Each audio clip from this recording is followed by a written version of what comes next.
Olá, boa tarde. Muito obrigada pela presença de todos. Meu nome é Virgínia, eu sou da ABCP e hoje nós vamos falar aqui com o Glauco Castro, falando sobre o conhecimento, a operação de concretos assinados e seus desafios. O Glauco é formado pela Universidade de Londrina e tem grande experiência na construção civil, tendo atuado em canteiros de obra e em indústrias no segmento de concreto. Em sua trajetória de trabalho, desempenhou um papel como líder, gestor e na área de mercado da indústria do concreto. Gostaria de convidar o Glauco a estar aqui conosco. Glauco, boa tarde. Boa tarde, Virgínia. Muito obrigada pela sua presença. Eu que agradeço.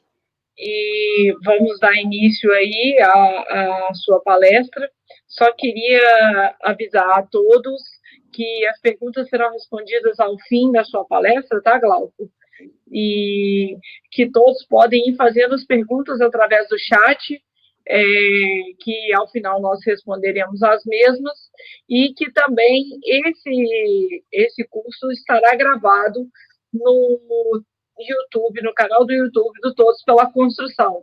E que então, em aproximadamente 48 horas, vocês vão poder ter acesso a esse material e replicá-lo, reassisti-lo como quiser, tá bom? Um grande abraço, excelente palestra para você, viu, Glauco? Obrigado. Bom, boa tarde a todos. Primeiro, gostaria de agradecer o convite, a oportunidade, a Etos, a Construliga, a BNT e o SNIC, dessa comunidade aí, Todos pela Construção. Esse movimento começou já há algumas semanas, participei de muitas videoconferências, muitas palestras, e agradeço o convite. Complementando um pouco a Virgínia, eu me formei em 94, quando me formei, fui para a linha de frente de obras, né? Sou engenheiro civil, como ela disse, e fiquei 6, 7 anos trabalhando, como se diz, como cliente do concreto, né? Do outro lado da mesa, e aguardando, quase sempre aguardando o caminhão de concreto chegar na minha obra, né? E depois, em 2001, eu mudei de lado, fui para o outro lado da mesa e comecei as atividades dentro da operação de concreto. Então, tinha uma visão ainda de cliente no início e pude compartilhar um pouco e experimentar esses dois lados. Depois fiquei até o final do ano passado imerso aí em todo o segmento concreto, na área comercial, na área operacional, e por isso que eu resolvi, quando me convidaram, falar, vamos conversar um pouco sobre a operação de concreto. É um tema que me agrada muito, né? Os concreteiros aí presentes, estou vendo muitos conhecidos, eu agradeço aí a presença. Sabe que concreto é uma questão é uma coisa de pele, né? Tem que ter paixão. Depois que isso entra na veia, a gente não consegue se livrar mais. E percebi nas vídeos que eu conversei e ouvi muito laboratório, né, tecnológico, os clientes falando de processos, mas ainda não tinha uma visão muito interna da operação de concreto em si. Então, vou compartilhar isso com vocês, ok? Fiz aqui alguns resumos, nós vamos batendo um papo, depois, no final, vocês fiquem à vontade para as perguntas. Bom, uma visão geral em relação ao segmento, coletando aí indícios ao longo dos anos, o concreto tem como característica, é um segmento com uma baixa barreira de entrada, né? Não é tão difícil assim você conseguir iniciar ou abrir ou comprar equipamentos para montar uma concreteira, diferente, por exemplo, de uma fábrica de cimento, né? Os recursos financeiros proporcionalmente não são tão altos, não é difícil acontecer de alguém que não é do segmento ou tem um fornecedor de areia ou então brita dentro de uma pedreira, colocar uma central de concreto, contratar pessoas que trabalham no concreto, até mesmo alguém do departamento técnico e faz algumas receitas, faz alguns traços de concreto e começa a fornecer. Isso também tem um viés de informalidade, né? Claro que dependendo do centro de atuação, uma grande cidade ou cidades menores do interior, não tem problema algum, né? Nós temos centrais pequenas, médias, grandes, de qualquer forma, a atuação em mercados pequenos pode ser muito bem feita, sem grandes recursos, tecnológicos, o importante é fazer bem o arroz com feijão, né? E entregar aquilo que o cliente espera. Mas, de qualquer maneira, também quando acontece de um novo entrante iniciar as atividades, normalmente, como ele precisa de uma carteira, como ele precisa de volume, né? O concreto trabalha muito em cima de volume, ele torna-se um pouco mais agressivo nas suas propostas, ainda se é um novo entrante que não tem tanta experiência, pode ser que não consiga ainda fazer todas as contas necessárias dentro de um ciclo de fornecimento de concreto, né, até porque é uma prestação de serviço, e isso pode causar algum impacto no mercado.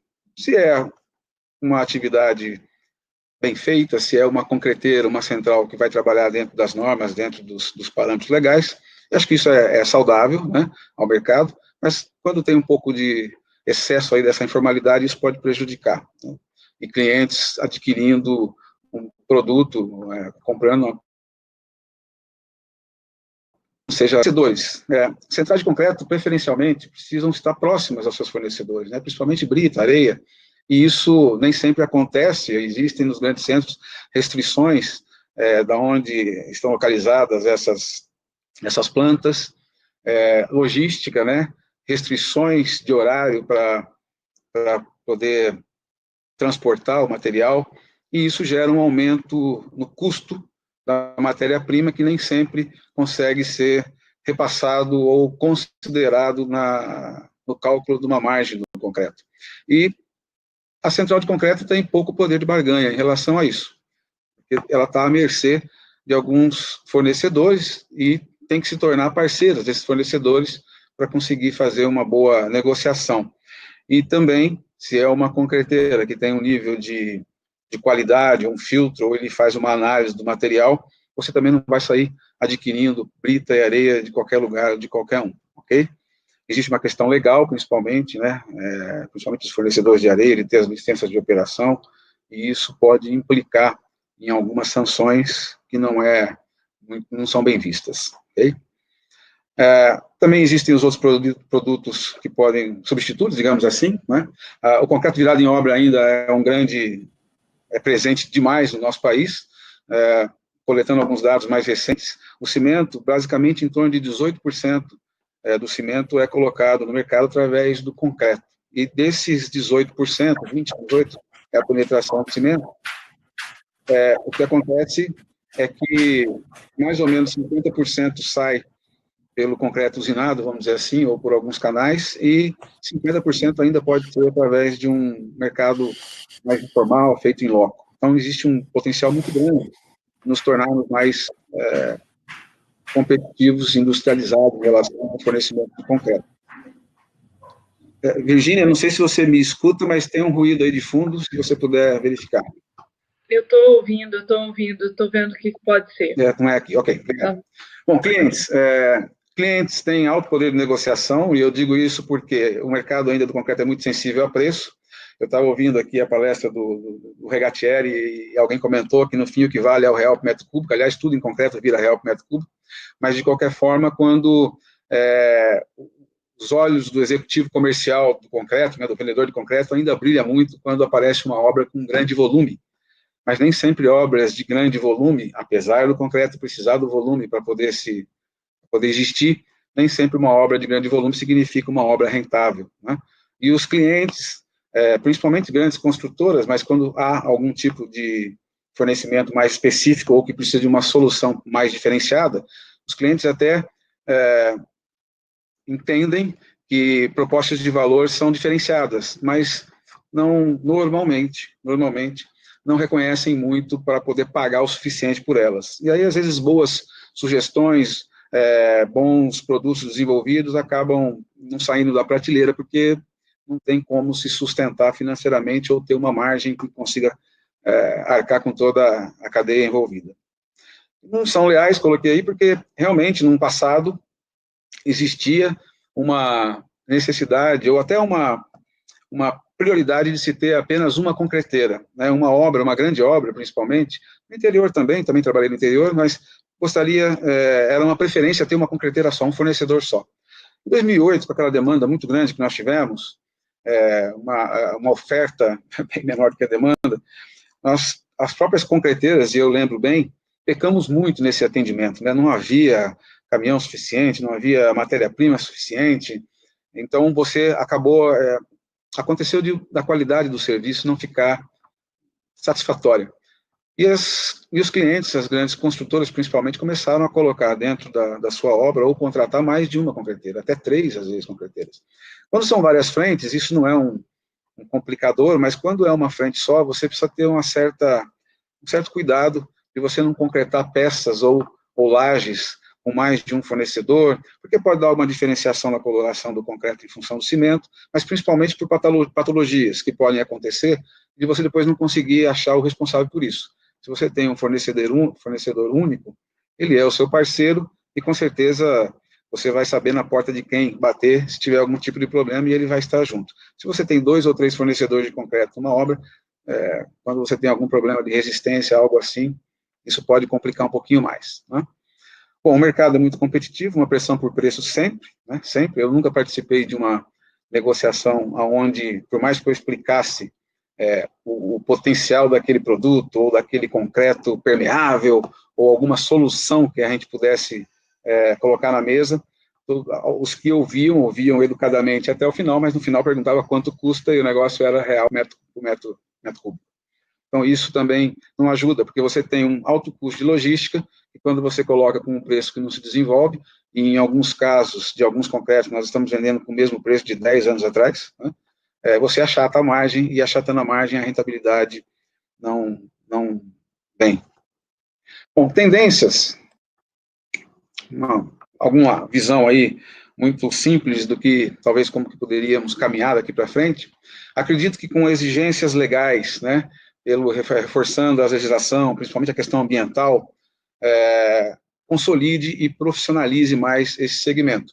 Nós já temos boas concreteiras que atendem essas leis, mas eu me lembro muito bem de um caso que eu tive em São Paulo, onde eu tive que responder legalmente por um motorista ou operador de caminhão betoneira, porque ele não é só um motorista, ele também opera a betoneira, quando um operador de caminhão betoneira lavou um caminhão na rua, foi visto, e isso acabou gerando um processo onde eu tive como responsável por toda a operação de São Paulo responder. Então, assim, o assunto é sério. Claro que depende muito de uma fiscalização, a população cada vez mais está atenta a isso, mas isso também pode elevar um pouco a régua desse segmento do concreto, né? Serviços de entrega mais customizados, principalmente serviços online, nós ainda não temos isso muito enraizado.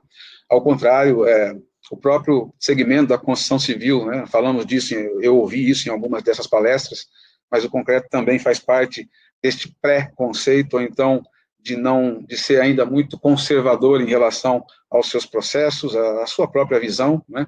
A gente acaba trabalhando ainda muito do jeito que sempre fez, aquela história do sempre foi assim, por mais inovações que algumas empresas têm procurado realizar, ainda está muito aquém do que precisaria acontecer para elevar o nível do nosso atendimento, da nossa parceria, né? Olhando isso para o lado da mesa de cá, como se tivesse ainda em uma concreteira, né?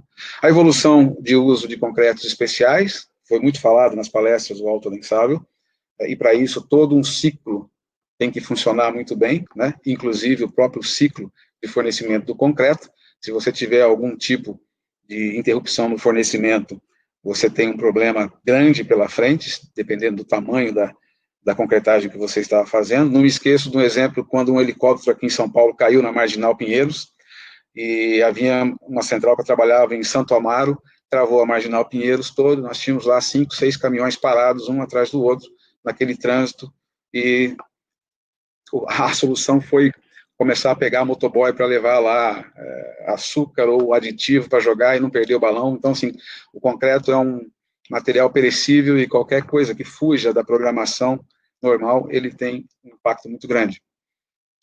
Importante o ponto das concreteiras participarem desde a elaboração dos projetos, para poder discutir soluções, layout de obra, o fluxo, por onde vai entrar uma bomba, por onde vai descarregar, discutir as soluções de traços. Às vezes vem uma lista enorme de traços, onde não se... a questão de ter uma lista enorme de traços não garante que tem uma boa qualidade, ou de repente nem é tão necessário tantos traços, com tantas variações, enfim, a participação da concreteira, já com os especificadores, com os projetistas, é muito importante para que todo o processo funcione bem depois. E uma tendência que já há em outros países há muitos anos, são os clientes ou alguma empresa terceirizada de transporte retirar o concreto na central, né? Aí o transporte e essa responsabilidade, e a venda FOB, fica a critério ou sob responsabilidade do cliente, e com isso pode ser que as concreteiras consigam reduzir sua frota e, quem sabe, otimizar custos. Embora eu ainda veja também que o motorista, o operador de caminhão betoneira, quando ele vai à obra, ele é o seu cartão de visita, né? Então ele tem que estar apresentável, tem que ser uma pessoa instruída, orientada, para poder fazer essa entrega da melhor forma. O ciclo do concreto não é tão complexo, eu descrevi da maneira bem simples, inclusive isso é parte do trabalho de material da equipe que eu trabalhei, não fui eu que fiz, mas, bom, o objetivo, obviamente, sempre é ter rentabilidade, né? Então, por isso que acaba ali com o caldeirãozinho de moedas. Começa no comercial, nós vamos falar um pouco de cada etapa rapidamente, com toda uma prospecção, relacionamento com o cliente. Depois vem para o processo aqui de produção, que você compra a matéria-prima, a pá carregadeira vai jogar na tremanha de carga, no togô, ou na central dosadora, e aí o silo descarrega o cimento, mistura, enfim, o caminhão é uma grande batedeira, né, que vai fazendo todo esse transporte circulando e batendo no concreto até chegar à obra. E quando entra no transporte, que aqui sim, tudo isso aqui já é um desafio bom, mas quando entra aqui, até em função do que eu estava dizendo, é onde o bicho começa a pegar, como a gente diz, né? Transporte, bombeamento, bomba, né? O nome já não nega. Enfim, isso quebra, isso para, vaza, atrasa, chega antes. Você chega na obra, tem uma carreta de aço descarregando bem aonde você combinou no dia anterior que ia descarregar o caminhão de concreto. Enfim, é divertido, eu costumo dizer, mas também é muito emocionante e apaixona. Então, claro que tem que ter uma energia muito grande para conseguir trabalhar no concreto e viver com esse dia a dia. Você tem uma hora para entrar e você não sabe muito, a exemplo de outros segmentos, quando vai sair. E obra acontece de tudo, né? Não precisa ser só de uma concreteira para saber disso. Depois, fechando o ciclo, o que você deseja é conseguir faturar e gerar a cobrança, que isso seja quitado, e aí você começa tudo novamente. Bom, o ciclo comercial. Eu dividi mais ou menos em 4 blocos, vou falar rapidamente, mas nós vamos sempre assim. Indicadores, o que poderíamos melhorar, as oportunidades e alguns desafios. Então, até lembrei dos indicadores, porque também na palestra do Regatieri, que falou muito do concreto, ele falou que tinha concreteiras que tinham lá 70, 80 indicadores. Eu não cheguei a ter tanto na onde eu trabalhei, mas de qualquer maneira eram muitos indicadores e alguns dos comerciais era isso, prospecção de obra, conversão de contratos, consistência da carteira, né? Porque senão você tem uma carteira e ela não gera a programação, e aí não gera a entrega, você acha que está vendendo e, na verdade, você não está com uma carteira consistente. E isso depois, no final do mês, vem a surpresa, né? E se você tiver que correr no final do mês para conseguir melhorar a sua carteira, não tem como você não ter que negociar preço de uma outra forma, né? Margem, preço médio, limite de crédito concedido. Isso também é uma grande dor de cabeça, principalmente nos tempos de economia mais em baixa. O departamento que faz a análise de crédito sobe a régua e você nem sempre consegue vender a quem você imaginou que venderia por alguma restrição, alguma coisa desse tipo. Bom, o que nós precisamos melhorar? Uma coisa importante na parte comercial, que já começa desde a visita do executivo comercial, do vendedor, ao cliente, ou aonde será a obra, um viés muito forte sobre saúde e segurança.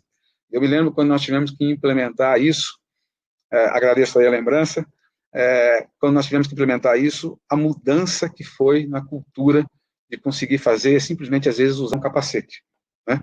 Depois cinto de segurança em caminhão, depois ter luva, enfim, foi um processo longo, e isso também, depois, hoje, colhe-se muitos frutos em relação a isso, porque nem toda obra teve a ideia ou experimentou a dor de cabeça, o problema legal, moral, que é acontecer um acidente nas suas instalações, né? E isso pode colocar a perder todo o seu empreendimento, todo o seu projeto. Bom, precisaríamos melhorar na área comercial a comunicação do vendedor com o cliente, os suprimentos com a obra. Muitas vezes o vendedor do concreto vai lá, acorda algo com suprimentos ou com o departamento técnico, mas isso não chega, quando são grandes obras, né? Isso não chega até até o canteiro de obras. Então, horários, formas que vai entregar, cobranças de adicionais, isso precisa ter um melhor alinhamento, né? Definição de traços, tentar, desde aquela participação com os projetistas, procurar evitar grandes listas de traços, por mais que sejam automatizadas algumas plantas, elas podem ter confusão na hora de carregar, e muitas vezes você já existe, já tem um traço que vai atender, por isso que essa conversa é necessária, então essa comunicação ainda precisa melhorar muito. E a questão da equipe comercial conhecer bem o serviço que oferece, para poder, numa reunião ou numa negociação, expor toda a gama de produtos que tem, e isso ajudar o cliente. O cliente espera por isso, né? Quem está do outro lado da mesa quer que você vá lá com algumas soluções, não simplesmente uma tabela de preço, né? Oportunidades. Equipe técnica tem que estar presente sempre, na minha opinião, porque ela vai ajudar muito nessas definições, tanto dos projetos quanto da própria negociação, em explicar por que o traço A é melhor que o traço B e o que pode ser feito. E também junto com a comercial, porque se for só a equipe técnica, também fica uma conversa técnica demais e talvez não se negocie da melhor maneira. O fomento da carteira com obras próximas à central, né? Como eu estava dizendo, se o transporte é tão importante e o ciclo é tão relevante, por que você vai procurar uma obra tão longe? E capacitação da equipe. Desafios: as concreteiras valorizarem os seus serviços, para isso, óbvio, tem que prestar um serviço de qualidade, os clientes conseguirem diferenciar isso, qualificarem adequadamente a concreteira, como também já foi comentado numa dessas palestras, se um consumo 400 está com uma diferença entre uma e outra de 20, 30 reais, alguma coisa está esquisita, precisa saber o que é. E também, obviamente, concreteiras reconquistarem ou conquistarem uma maior credibilidade. Depois disso, vem o ciclo da produção. Nesse ciclo da produção, os indicadores, alguns deles, o próprio controle da matéria-prima, da entrada da areia na umidade correta, recebimento da brita, volumes, né? Horas extras, interjornada. Para quem é conhecedor dessa legislação, existe um limite de horas extras para você fazer por dia. Antigamente, pouco, sei lá, 10, 12, 15 anos atrás, eu me lembro muito bem que quando chegavam os operadores e falava que tinha ficado até 1h da manhã no dia seguinte, a gente achava legal, né? Isso sim, concreto no sangue e tal, mas isso mudou muito, na verdade, naquela época talvez já não pudesse, mas a gente não tinha essa consciência, e as horas extras têm que ser respeitadas, com isso você tem intervalo entre jornadas, que tem que respeitar 11 horas, você tem que ter um escalonamento de entrada, independente de ser uma central pequena, uma central grande, uma cidade menor, porte, ou uma cidade, uma metrópole como São Paulo, você não pode mais dispor ou começar o seu dia sem o mínimo desse planejamento. Manutenção e disponibilidade, porque se quebra a central e você não tem uma central de backup ou uma central próxima, você deixa o seu cliente na mão. As licenças de operação, que isso é mandatório, é premissa para a operação, sem isso não se trabalha. Os custos de pessoal, hoje já é muito mais flexível você terceirizar alguns serviços, então isso também tem que estar dentro desse acompanhamento, e a produtividade por colaborador. Normalmente, de novo, você pega lá a quantidade de colaboradores que você tem, você faz uma divisão do volume pelo metro cúbico para você poder comparar e ver se isso está indo bem. O que poderíamos melhorar é o cumprimento dos horários, e aí eu cito, claro que tem muito mais viés da concreteira, mas eu cito os dois lados. Cansamos de ter situações onde as concreteiras não queriam deixar o concreto no dia seguinte liberado, por falta de credibilidade ou não, ou por algum imprevisto que pudesse surgir, mas ao fazer isso, você já começa, eu, do lado do cliente, como era antes, já começa a travar o início da operação, e isso, quando você trava a primeira entrega, ou então quando você diz que vai receber o concreto às 8, e liga às 6, 6:30 da manhã, dizendo, espera um pouquinho, você encavala, você gera um efeito cascata em toda a programação da concreteira, e com certeza vai afetar outros clientes que nada tinham a ver com isso. Então, de novo, a comunicação e o cumprimento de horários tem que ser muito bom. A gestão de pessoas na escala, saúde e segurança sempre vai aparecer quase em todos aí, meio ambiente principalmente, como eu disse, não lavar um caminhão fora da sua central, alinhar, inclusive, com o cliente, se são possíveis de ter um espaço destinado a isso, e a questão de tecnologia e inovação, que para mim ainda não diria que nós estamos nem engatinhando, né? As oportunidades: implantação ou aprimorar para aquelas que já existem, automação, e quando eu falo de automação, pode ir a grandes processos, grandes softwares, ou coisas mais simples, para centrais pequenas, isso dá uma qualidade muito melhor, um controle melhor controle, mais informação, mais gestão de custo. Parcerias com os fornecedores de matéria-prima precisa muito. Eu me lembro muito bem de uma experiência numa central que tínhamos em Campinas, onde a caixa de agregados ficava dentro de um nível que seria possível uma carreta chegar e descarregar direto nela. Porque o processo descarrega no chão e a pá carregadeira fica alimentando essa caixa de agregados. Quebrou a pá carregadeira, a central para, né? E você não vai ter lá sempre 2 pás, uma de backup, para conseguir ter algum tipo de custo a mais com isso. E era uma ideia do exterior que eu tinha visto, eu e outros, e tentando fazer aqui no Brasil. Como eu disse, foi em Campinas. Começamos, a experiência não conseguiu durar uma semana, bastou 2 acidentes na Anhanguera, já parou todas as carretas na rodovia, nós ficamos sem material, voltamos tudo da história do transporte, descarregar no chão, para a carregadeira, enfim, mas isso precisa estar sempre na nossa mente para buscar essa melhoria. Implantação de processos, né, tem que ter um mínimo, e aí existe tipologias de centrais, como eu disse, centrais pequenas, médias, grandes, e esses processos têm que estar desde presente na pequena e na grande. Claro que em escala e intensidade diferente, mas isso também é possível, e isso tem muito ganho, né? E a capacitação da equipe sempre vai aparecer, porque se não capacitar as pessoas assim, é o principal de tudo isso que nós estamos falando, principalmente no concreto, onde depende muito de linha de frente, de relacionamento, de conversa. Os desafios: concreteiras se conscientizar da sua responsabilidade e atender, oferecendo serviços conforme especificações. Eu quero dizer, você não pode, se você atrasa num trânsito ou pega uma estrada muito longa, o seu operador de betoneira simplesmente achar que pode colocar uma água no concreto. E vice-versa, do outro lado, a mesma coisa, cliente reconhecer que o concreto não é tudo igual, né? O concreto que tinha nas obras menores mais vendido era o concreto molinha. O cara chegava e falava, eu quero concreto molinho, mete água aí. E aí começava a colocar água, desandava tudo, virava um inferno.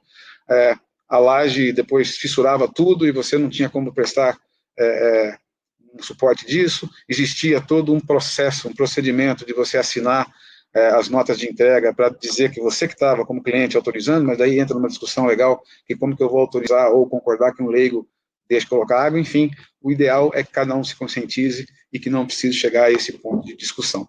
E aqui abro um parênteses para a gestão de qualidade. Na produção tem uma influência muito grande da equipe de qualidade. Eu sempre tive grandes equipes de qualidade, alguns vejo que estão presentes aí, desde o controle de MCC, na entrada do material, controle da umidade através de sondas, aspersores. Mas eu tenho a central lá que me atende, uma central pequena, não tem sonda. Não tem problema, existe lá os métodos de você verificar a umidade da areia, que vai lá no método da frigideira, não tem problema nenhum, pode ser 2, 3 vezes ao dia, mas precisa fazer. E quem faz não é você, então a pessoa que está na ponta precisa ter a consciência, precisa entender o porquê que aquela verificação da umidade da areia é importante para não deixar de fazer. Instalar aspersores para manter o pátio úmido, né? Controle do lastro do caminhão betoneira, tem muita gente que prefere deixar o caminhão entrar com lastro. Lastro é você deixar ele entrar aquele resto de concreto que porventura venha de uma obra. Existe também todo o procedimento, aditivos, forma de tratar isso. E depois também tem a atuação da equipe de qualidade no produto acabado. Verificar a questão do tempo de descarga, a adição de água ou não, as moldagens, os rompimentos do corpo de prova, e principalmente acompanhar muito como é que estão alguns indicadores, como o fator de uso aí do cimento por metro cúbico. Distribuição, os indicadores, disponibilidade, como sempre, tempo de ciclo. É muito importante o tempo de ciclo estar sendo mencionado nessa rodada de negociação, quando vai se fechar um contrato, porque o minuto de um caminhão betoneira, ele é caro, e se você atrasa 10 minutos, isso tem um impacto razoável dentro do preço final que a concreteira pode fazer por você. Por outro lado, se você reduz esse custo, por exemplo, usando um concreto autodensável, você consegue ser mais rápido, o caminhão precisa ir e voltar logo. Quanto mais isso acontecer, isso há um ganho, e a concreteira pode ter um cálculo de custos ou de otimização de preço que vai ser bem visto pelos clientes. Outra coisa importante é volume por viagem, né? Às vezes tem lá, eu quero 3 metros cúbicos, não tem problema, a gente entrega acima de 1, acima de 2, varia um pouco isso de concreteira, mas o problema é você ter muitas viagens de 3 metros, 5 metros e querer pagar a mesma coisa se você tiver uma viagem de 8 metros. Não funciona assim, porque o caminhão, de qualquer maneira, vai fazer a sua viagem, tem o seu custo com diesel, tem o seu custo de operação, e ele precisa levar a maior carga possível. Infelizmente não dá, e não é uma boa ideia, embora eu já vi algumas empresas fazendo isso, carregar 8 e entregar 4 numa obra, 4 no outro, mas o problema é que mensurar isso não é tão simples assim, né? Não dá para ficar na confiança da batida do motorista, lá do operador de CB no balão, e dizer que tem 3 ou tem 4, embora eles tenham grande experiência de bater o olho no slump e dizer se está com 12, com 10, com 15, etc. Então, de novo, é uma classe que tem que estar bem alinhada com toda a cadeia do concreto, para, por exemplo, não desviar concreto quando vai entregar a uma obra, né? Ou então voltar com o concreto da obra e vender a sobra de concreto, enfim, são práticas comuns, pouco comentadas, mas isso não ajuda em nada toda essa melhoria no ciclo. A programação, cumprir com essa programação, o fator de enchimento do balão, como eu disse, pontualidade e nível de atendimento era algo também que a gente media. Uma vez fizemos uma pesquisa com alguns clientes, e não era o ideal, mas eles aceitavam 30 minutos, aqui na Grande São Paulo, 30 minutos de atraso. Para certas coisas é uma diferença grande, mas para o concreto, como o nível de serviço não estava legal, e a gente começou a monitorar isso, para entender se conseguimos atingir pelo menos 85% disso. Então, era 85% dos clientes com, no máximo, 30 minutos de atraso. E, como fomos medir no começo, era menos de 60, 50, mas depois conseguimos atingir os níveis com essas melhorias todas aí. Então, há caminho, há como fazer isso. Bom, melhorar. Programar com antecedência por parte das construtoras, dos clientes, dos laboratórios, sempre é importante, quanto mais planejamento, melhor. Óbvio, entregar no horário, a concreteira, o concreto, a concreteira, o concreteiro, não adianta, ele é conhecido pelo atraso, isso é uma característica que nós precisamos deixar isso de lado, né? Precisamos recobrar, reconquistar uma certa credibilidade, e com isso, obviamente, se tudo funcionar bem, não precisa cobrar tanta adicional, né? Porque se você atrasa, prejudica o cliente vem depois com uma lista de horas extras do dia, porque ficou com a equipe parada. Por outro lado, quando você manda um caminhão e ele fica parado ali na frente, você também está perdendo dinheiro, porque você está deixando de atender uma outra obra, e depois você vai com a sua lista de cobranças adicionais. Isso vira uma guerra, vira uma discussão, e nem sempre leva a algum lugar, ok? Transparência de ambos, né? Isso vem muito da postura, do posicionamento, e daquilo que está em cima ali de capacitação de equipe. Quanto mais você capacitar a sua equipe, quanto mais você ter a paciência de sentar, seja com o operador de central, que é o nosso famoso balanceiro, ou com o operador de caminhão, de betoneira, e explicar para ele qual é a sua importância, por que ele precisa fazer aquela atividade, isso só tem ganho. Por isso que a questão das pessoas, para mim, é primordial. Você pode dar uma ordem, você dando uma ordem, ele vai até obedecer, mas se você não estiver olhando, pode ser que ele não siga mais aquela recomendação. Agora, se ele entender, se ele interiorizar isso, com certeza você começa a dar mais autonomia e ele vai fazer a parte dele porque ele sabe que é importante, ok? Reuniões de início de obra, isso às vezes é prática, em algumas empresas às vezes não, é super importante desde que seja bem feita para você prever e evitar grandes imprevistos quando realmente o jogo começar, né? A inspeção na véspera, isso é importante para as empresas que possam fazer isso, nem sempre é possível, às vezes a estrutura de uma central menor, ela é mais enxuta, você não tem quem vai lá fazer, de qualquer maneira, você vai nas vésperas, às vezes 15, 16 horas, a hora que você chega amanhã cedo lá, parece que era outro lugar, né? Você foi lá, olhou bem e falou, mas nada do que eu vi ontem é do jeito que está aqui, e isso provavelmente vai atrapalhar a sua descarga de concreto, que é algo que você quer fazer tão rápido assim. Ampliar esse monitoramento online, enfim, como eu falei da tecnologia, com as entregas do GPS, a própria programação online, conseguir fazer isso de uma maneira melhor. Obviamente, precisa melhorar esse serviço para conseguir gerar uma maior margem, senão as concreteiras sempre, na sua grande maioria, estão capengando, ou então fazendo uso de diretrizes ou de ações que não são boas para ambos os lados. Capacitação da equipe, como eu disse, desafios, logística das grandes cidades, distância nas pequenas. É um pouco do que eu lembrei, porque nas grandes cidades, agora com centros expandidos, restrições a caminhão e descarga, isso, obviamente, tem que ter um pouco de tecnologia aplicada junto a um alinhamento melhor na negociação. Otimização do tempo de ciclo, e aí é importante o uso da bomba, e aí faço uma ressalva, a bomba hoje, muitas empresas de bombeamento quebraram, porque começaram a abrir pequenas empresas, enfim, o mercado, vamos dizer a palavra correta, se prostituiu um pouco, e a gente tem um segmento de empresas com bombeamento, ou até a própria concreteira, que tem a sua própria bomba, o seu próprio equipamento de bombeio, sofrendo muito com isso, porque é um material muito caro, uma bomba de lança em torno de 1 milhão, 900, 1 milhão e 100, 900 mil reais, uma estacionária em torno de 250, se os números ainda não estão muito desatualizados, talvez até mais pelo dólar, e você investir 1 milhão num equipamento para ser comercializado como visto como e é um equipamento que vai ajudar demais em toda a cadeia, com agilidade, enfim, redução de mão de obra, é ruim. E, obviamente, saúde e segurança sempre nas obras, né? Nem sempre você tem do outro lado da mesa, ou como parceiro, as empresas que veem nisso um valor, né? O ciclo financeiro, a gestão de indicador, geralmente depois se olha inadimplência, prazo de pagamento, fluxo de caixa. Eu já vi clientes colocando recentemente, mas os prazos que são pedidos são absurdos, nós não conseguimos bancar isso. O problema é que tem que conversar para ver como faz uma melhor negociação, porque a concreteira também não consegue bancar, né? Então, às vezes, por exemplo, um dos indicadores que a gente olha são, vocês entenderam onde isso para, assinatura de contrato de fornecimento, né? Hoje tem contratos online, contratos ainda em papel, enfim, cada empresa tem a sua forma de trabalhar, mas o contrato é algo que, pelo menos numa discussão legal, ele ajuda você a se resguardar de alguns combinados, né?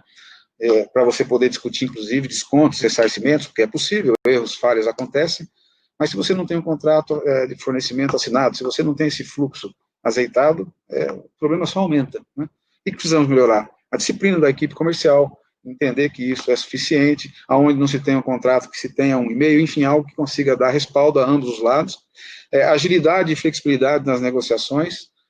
Grandes empresas normalmente têm sistemas de aprovação de crédito mais travados, mais engessados, do que, obviamente, você ir numa central menor, numa cidade menor, conhecer o dono, você já conhece o dono da concreteira, ele vai lá, ele já te vende, depois você paga, enfim, são negociações diferentes, não há certo ou errado, são simplesmente diferentes, então dá muito para melhorar e simplificar os processos, né? Tem certas etapas de alguns processos que a gente realmente se pergunta por que eles estão lá, agregam muito pouco, né? Garantias de recebimento sempre é bom quando tem alguma divergência no limite de crédito, né? Se você precisar de mais como cliente, acompanhar a inadimplência, que é algo que no dia a dia você olha muito pouco a inadimplência e você só vai descobrir que o seu cliente não pagou amanhã cedo, quando você ia carregar um caminhão para ele, para entregar o concreto que você combinou há uma semana atrás, mas infelizmente tem alguma coisa lá que você precisaria ter, no caso a área comercial, ter olhado com o seu departamento financeiro. E aí, de novo, atrapalhou o começo do dia, atrapalha tudo, né?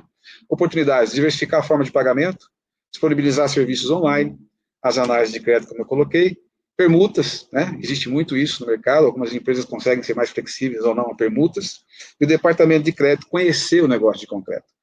Inúmeras situações, e não só com financeiro ou concreto, isso existe em outros segmentos, em outras atividades, de você ter pessoas à frente que não conhecem do negócio, né? Então, eu me lembro muito bem de um workshop que eu fui fazer a uma área e tinha elaborado uma apresentação, e a primeira pergunta que fiz quando eu mostrei a foto da central de concreto é por que tinha as caixas d'água em cima daquele jeito. Aí eu percebi que o silo era um produto novo lá dentro, refiz um pouco ali na hora os argumentos, enfim, fiz a apresentação bem diferente. Então, às vezes a gente não entende, ou para nós, coisas que são do dia a dia, nesse segmento da construção civil, para as áreas que se interrelacionam muito, são todas bichos de sete cabeças. Isso precisa ser esclarecido. Os desafios: alinhar prazo de recebimento da concreteira com o pagamento da construtora.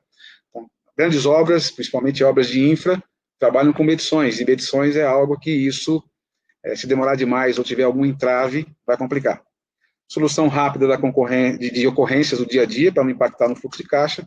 Às vezes, demolir rapidamente um pedaço de uma laje e já concretar de novo é muito mais eficiente do que ficar discutindo responsabilidades, discute-se depois. E o varejo, entender, o varejo é diferente das grandes obras. O varejo é um grande mercado, muito maior do que se imagina, com grande rentabilidade se for bem trabalhado, e isso também tem que ser tratado de uma maneira diferente. Regina, creio que é isso quanto à exposição. Tentei correr um pouquinho para não perder o tempo, mas e sem entrar em muitos exemplos práticos para não viajar demais aqui. É isso. Não. Foi ótimo. Você me escuta bem? Queria só fazer uma ressalva de agradecimento primeiro aos presentes e principalmente às pessoas que trabalharam comigo até então. Eu sempre tive grandes equipes, pessoas excelentes que se comprometiam muito. Então, assim, sem citar nomes, porque são muitas pessoas, foi elas que proporcionaram eu ter começado, por exemplo, como um coordenador de central, depois ter chegado a cargos maiores dentro da empresa que eu trabalhei, e sempre foi muito respaldado pela equipe de baixo, né? Trabalhar para a equipe sempre é muito mais prazeroso. Que legal, Glauco. Meus parabéns, muito boa a sua palestra. como os realizadores do movimento, a ABCP, o SNIC, a Ethos, a Construliga e o SEBRAE agradecem a sua disponibilidade, por você ter podido estar aqui conosco hoje, viu?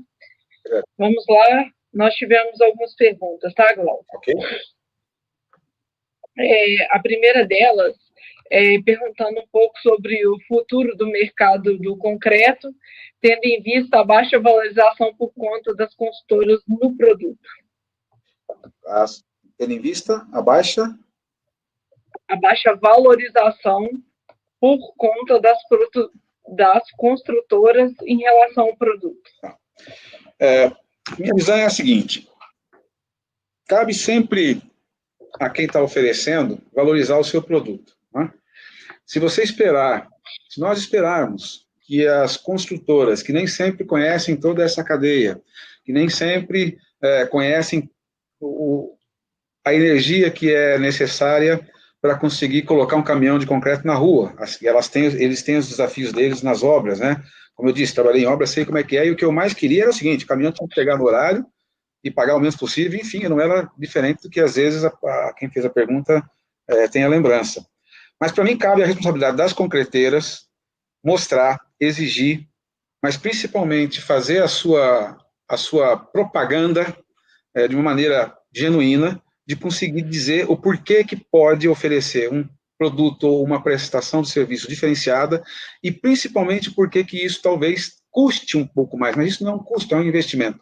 Eu me lembro muito bem de um caso onde nós fomos chamados por uma construtora aqui de São Paulo, que tinha um viés muito de sustentabilidade, inclusive, dos painéis que usava, etc. E nós tínhamos, na época, junto com a área técnica, soluções a propor para conseguir fazer o ciclo de concretagem entre uma laje e outra, reduzir algo mais do que 30%. É como se ele estivesse fazendo lá 2 lajes por semana, ou painéis menores, enfim, não me recordo os detalhes, mas era para quase dobrar aquilo. Era uns 30% de ganho. E tinha lá um aumento muito sensível no processo como um todo, mas no preço muito, de uns 18% a 20% no custo concreto. Mas, frente aos 30% que ele podia chegar, era muito grande. Enfim, fomos para essa primeira reunião, ele deu a lição de casa para nós, o departamento de engenharia da construtora, o próprio o proprietário da construtora estava lá também. Nós levamos como uma lição de casa, foram 2 semanas de trabalho, e principalmente da área técnica, um levantamento, pesquisa, e voltamos 2 semanas depois para explicar qual era a nossa sugestão. E é óbvio que a gente queria incorporar aquele processo todo, até para virar um case depois. A reunião demorou uns 30, 40 minutos, porque não era algo muito difícil de explicar, mas, enfim, tinha lá os seus gaps que precisavam ser ajustados. Eles nos ouviram cordialmente, mas a principal pergunta, e eu não esqueci dela até hoje, para você ver, foi: mas quanto custa isso? E ignorou todas as etapas que nós tínhamos mostrado, inclusive dizendo dos ganhos que ele teria como cliente calcular dentro do seu processo, do seu ciclo. Nós não teríamos como ajudá-lo, se bem que poderíamos se ele abrisse para nós, mas não era muito a ideia. Ele queria saber só o quanto custava. E nós tentamos mostrar o valor daquilo, mas não teve jeito. Chega uma hora que você precisa colocar o seu preço por metro cúbico, e a hora que falamos aquilo, ele falou assim: olha, legal o trabalho de vocês, eu percebo que eu posso usar isso muito mais para frente, mas nesse momento não, e está muito caro. Nós não conseguimos explicar muito mais. E eu perguntei: mas por que você acha que está caro? E apertei um pouquinho, num bom sentido, para entender, e ele falou: está caro, está fora do meu cronograma. Eu falei: mas você tem uma equipe que você pode reduzir, a equipe de mão de obra. E a resposta também clássica que eu ouvi foi: mas com esse empreiteiro eu já tenho um contrato até o final do ano, e eu não vou interromper esse contrato, porque é algo que eu tenho combinado com ele.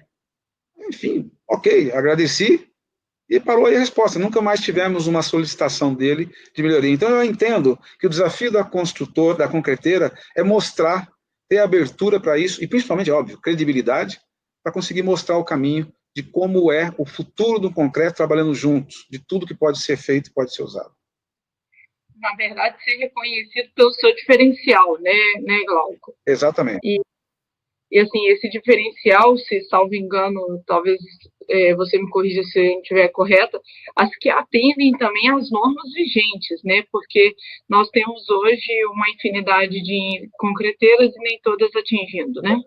Isso aí implica em todo o processo, tanto de pessoas quanto o próprio processo. Às vezes você está comprando um caminhão de 8 metros cúbicos e é difícil você olhar na obra que tem 8 metros cúbicos, a própria resistência, a jornada de trabalho, a legislação, se todo mundo é registrado, isso implica em custos. Então, esse diferencial, ser reconhecido pelo seu diferencial, o que eu quero dizer é que cabe à concreteira, não adianta a gente delegar isso, né? Normalmente a gente faz assim, mas volta para nós abrir espaço para conseguir falar desse assunto, como esse, por exemplo. Com certeza. Glauco, tem uma outra pergunta aqui. Como se avalia a adaptação das concreteiras para o produto de materiais com maior valor agregado? Sabendo que isso demanda um esforço operacional alto, nem sempre valorizado pelos clientes que pagam a conta disso. Qual o caminho para inserir esses produtos no mercado com valor justo, ajustado e que traga rentabilidade real para as concreteiras? É claro para mim que se esse trabalho de,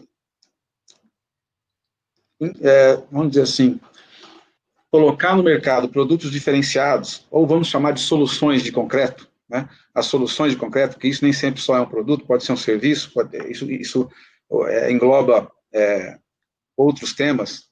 É muito difícil você conseguir, na linha de frente, na negociação com suprimentos de uma concreteira ou de um cliente que é o dono da própria obra, suprimentos da construtora, você conseguir mostrar. Para mim, o caminho que eu citei em alguns dos slides, estreitar o relacionamento e, com credibilidade, se aproximar dos especificadores, dos projetistas. Isso precisa começar antes, é um trabalho que precisa ser estruturado dentro das empresas de concreto para poder saber muito bem quem pode ir conversar com esses profissionais, porque são profissionais técnicos, são profissionais que conhecem a área, obviamente tem que ser pessoas do mesmo nível de conhecimento, e as concreteiras têm pessoas excelentes em relação a isso, então tem que ter um elo de comunicação, mas você chegar nos suprimentos para conseguir dizer que tem um concreto, que seja um concreto permeável, que o uso do eu já ofereci concreto autoadexável, e a pessoa falou, não quero usar isso, para mim não funciona. Eu perguntei por quê, falou, não funciona.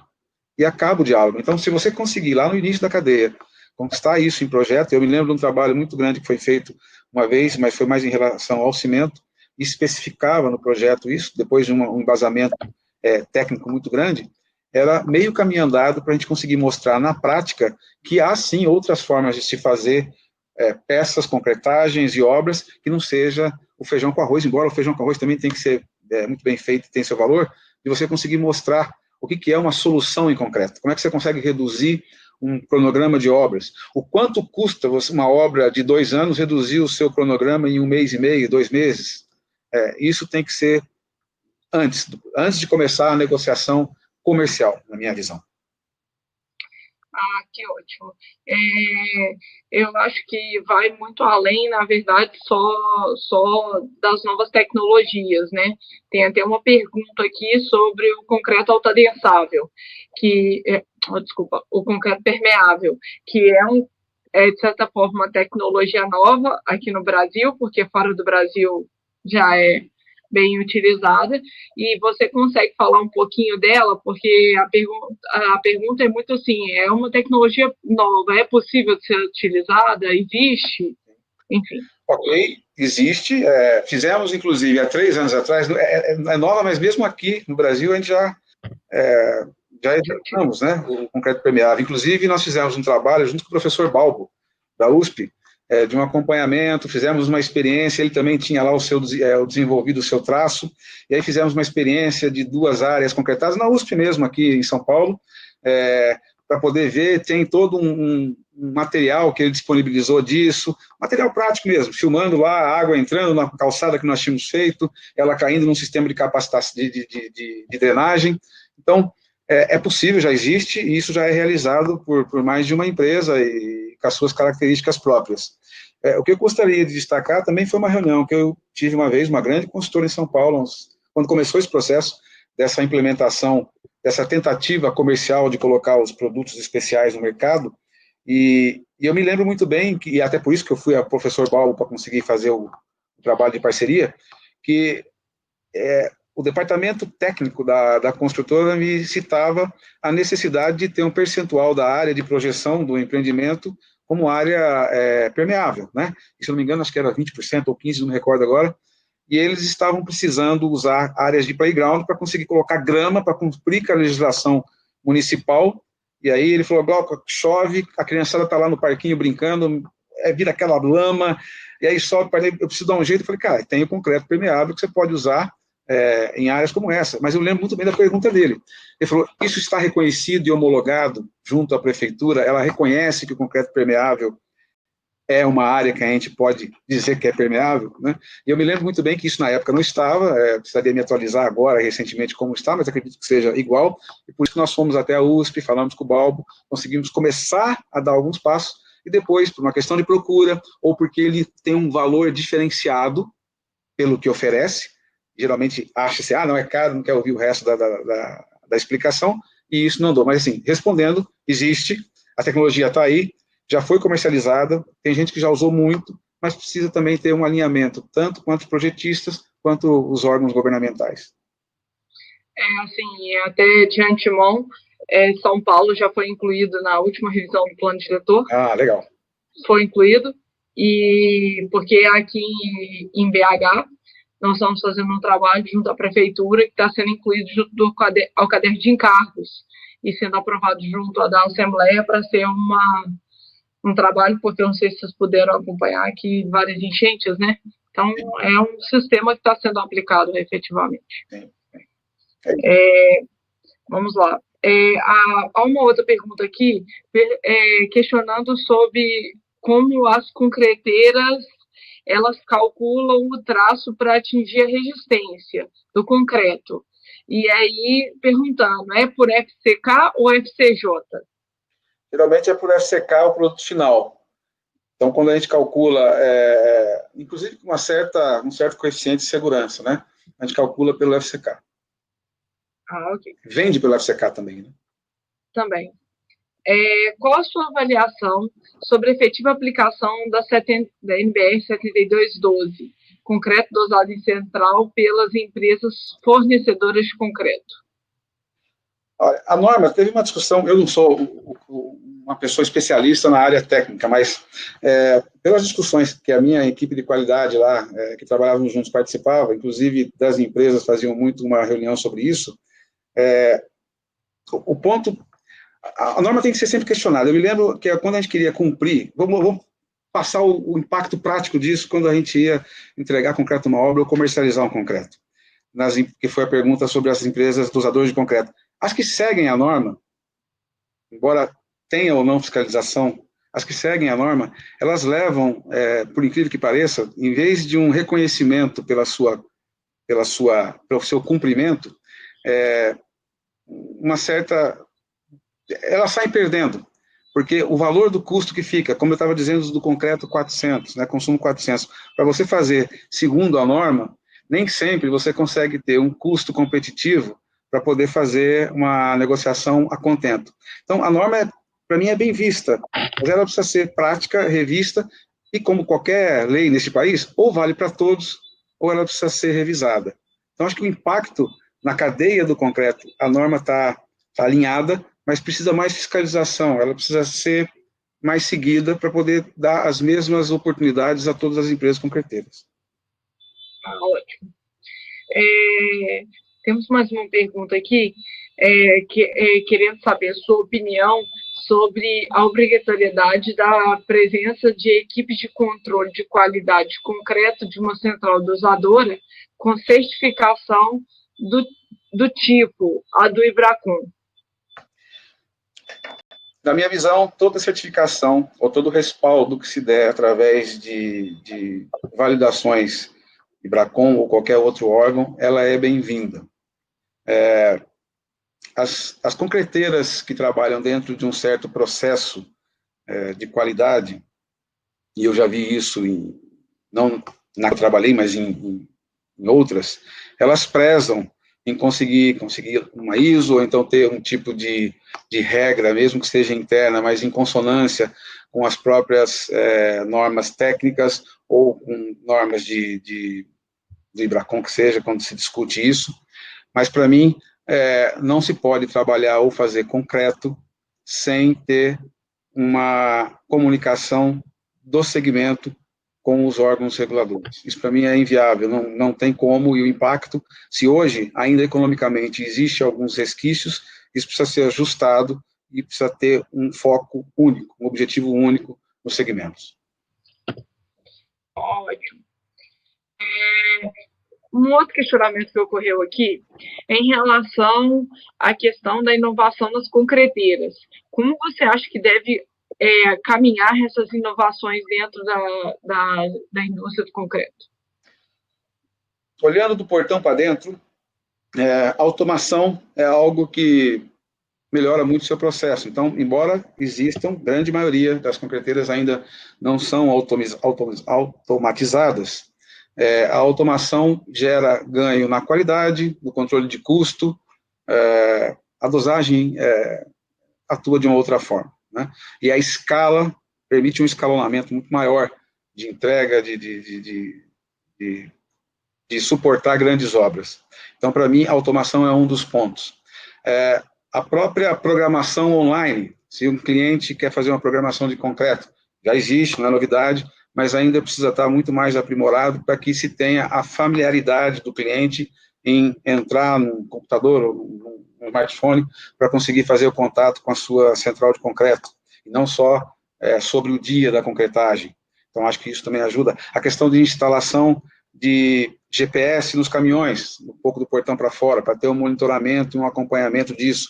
A instalação das sondas de controle de umidade, né, para não precisar fazer o método da frigideira e saber como é que está a tua areia, quanto que você coloca de água.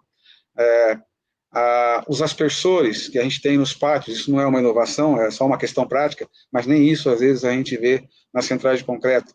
Então, para mim, nós estamos engatinhando, nem isso ainda, existe muito por fazer, mas é o que eu falei no início, a cabeça do próprio concreteiro, a cabeça das empresas de concreto, elas precisam se abrir, até mais, já melhorou muito isso ao longo dos anos, eu participei de discussões e vi que a gente pensa diferente um pouco hoje, mas ainda é muito tradicional, ainda é muito conservadora, e às vezes isso fecha portas de novas tecnologias, simplesmente por não conhecer.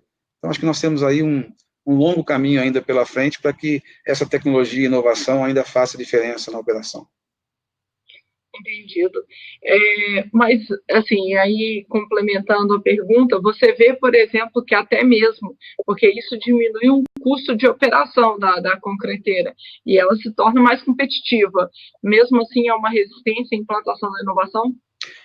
Reduz, se você aplicar isso dentro de regras que sejam condizentes com o tamanho da sua planta, reduz sim, senão vai ficar um enorme investimento inicial que não vai te gerar nada, mas de qualquer forma, para que isso chegue ao mercado, ou seja, para que você tenha um custo menor, para que você possa oferecer com mais eficiência uma precificação melhor, e eu não estou dizendo precificação mais baixa, melhor, pode ser mais alta, mais baixa, mas desde que ela seja eficiente, eu acho que sim, mas para mim ainda não aconteceu. É possível, mas a cabeça do concreteiro ainda precisa melhorar para conseguir se abrir a isso. Essa é a minha visão, é uma visão nem sempre muito compartilhada com todos do segmento, mas eu acho que nós precisamos sair mais da caixa do que estivemos nos últimos anos.